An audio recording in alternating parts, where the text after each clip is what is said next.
जितने भी एप्लीकेंट्स हमारे पास आते हैं या वो हजरात जो इधर वीडियो के जरिए देख रहे हैं, उनके लिए मैं कुछ एडवाइस करना चाहूँगा कि एप्लीकेंट जब आता है तो सबसे पहले एक तो आपने seat belt plus side mirrors को आप एडजस्ट कर दें अलॉन्ग विथ सेंटर मिरर, ताकि आपको टेस्ट में इशू ना हो।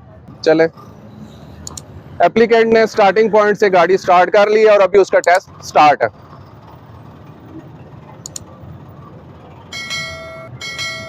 फर्स्ट फेज के अंदर गाड़ी को फॉरवर्ड लेके जाया जाता है हमारे एंड पॉइंट तक।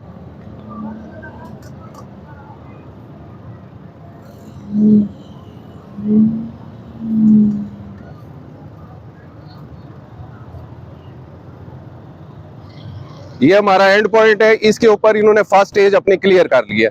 अब ये जैसे फॉरवर्ड आए एज इट इज इन्होंने रिवर्स गाड़ी स्टार्टिंग पॉइंट के ऊपर लेके जानी है।